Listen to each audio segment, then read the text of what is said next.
হঠাৎ করে আমার শরীরটাও হয়ে পড়লো অসুস্থ। আসলে কয়েকদিন আগে সোনুরও কিন্তু শরীরটা ভীষণভাবে খারাপ হয়ে পড়ে। শুধু বমি আর বমি করছিল। পাঁচটা দিন বমি করেই কেটে গেল সোনুর। তারপরে এদিকে আমার অবস্থা হয়েছে খারাপ। আর এদিকে দেখো সোনুর কি করছে। আসলে যখন আমার শরীরটা খারাপ হয় তখন সোনু ভীষণ বদমাইশি করে। আর আমি ওকে বলছিলাম, সোনু তোমার যখন শরীর খারাপ হয় তখন তো আমি তোমাকে কত আদর করি আর তুমি এরকম দুষ্টামি করছো। এক এক সময় ভীষণ কষ্ট হয় সত্যি, যে সোনু কবে যে বুঝবে যে মায়ের শরীরটা ভালো নেই। আসলে কয়েকদিন থেকে একটু কাজের চাপটা বেশিই ছিল, যার জন্য আজকে এই অবস্থাটা। তো যাই হোক, সকালবেলা উঠে স্নান টান করে এই যে শুয়ে পড়েছি। ভাতটা উনুনে আছে, মানে দাঁড়িয়ে থাকতে পারছি না, ভীষণ কান্নাও পাচ্ছিল। এরপরে মাকে ফোন করি, বলি তাড়াতাড়ি আমাদের বাড়িতে আসো, আমার রান্না বান্না করার মতো অবস্থাই নেই। এদিকে সোনুর বাবাও ভোর 5টার দিকে উঠে চলে গেছে। একটা দিন যে একটু দেরি করবে সেটা আর ও পারলো না। তো এর জন্য ভীষণ খারাপ লাগছিল। আর এদিকে মেয়ে তো বদমাশি করেই যাচ্ছিল।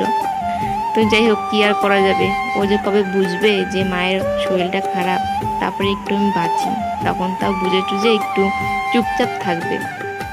তো দেখো মা এসেছে, অনেকটাই টাইম হলো। তো সোনুর জন্য শিঙি মাছ রান্না করবে। আর মা যেহেতু মাছ টাছ খায় না, এই জন্য মাকে বললাম তুমি তাহলে লাউ ডাঁটাগুলো পারো আর তোমার জন্য বানাও। তো এত উঁচুতে ছিল গাছটা আমাদের যে পাড়াই যাচ্ছিল না। তারপরে মা ওই বাঁশের মাথাতে একটা লাঠি বেঁধে এখন পাড়ার চেষ্টা করছিল। তো কয়েকটা পেরেছে, কিন্তু মা ঠিক করেছে আর একটা দেখেছে, ওটা মার খুব ভালো লেগেছে আর ওটাও পারবে। তো এর জন্য মা অনেক কষ্ট করে ওই ডগাটা পেরেই ছাড়ে। মানে না হলেও এখানে মনে হয় আধ ঘন্টা লেগে গেছে এই একটা ডগা পারতে। তা আমি বলছিলাম ছাড়ো, মা বলে না আমি এটা পারবো, এটা আমার খুব পছন্দ হয়েছে, খুব সুন্দর। তো তারপরে দেখো মা পেরেই ফেললো। আর এরপরে মা ভীষণ খুশি। আসলে যেটা ভাবা হয় না যে পারবো, তো ওটা না পারা পর্যন্ত শান্তি হয় না। তো একেই শরীর খারাপ, তারপরে আবার দেখো আজকে কুয়াটা পরিষ্কার করা হবে। আসলে এমন অবস্থা হয়েছে আমাদের এখানে, কারো কুয়াতেই জল থাকছে না, যেহেতু আমাদের ওই মোটর দিয়ে জলটা ট্যাঙ্কিতে উঠাতে হয়, যার কারণে আমাদের আরও প্রবলেমটা বেশি। কুয়া থেকে তো জল আমি উঠাতেই পারি না, আর আমাদের ওটা ঢাকাও থাকে, আর বালতিতে কিছু নেই। তো যাই হোক, দেখো এতটা বালি উঠেছে, আরও উঠানো যেত, কিন্তু আমাদের কুয়াটা না ডাববে না, কারণ না ওই যখন ওই ছাদের পিলারগুলো করা হয় তখন একদম জয়েন করে দেওয়া হয়, যার জন্য এই অবস্থা। আর কুয়াতে দেখো একটুকু জল নেই।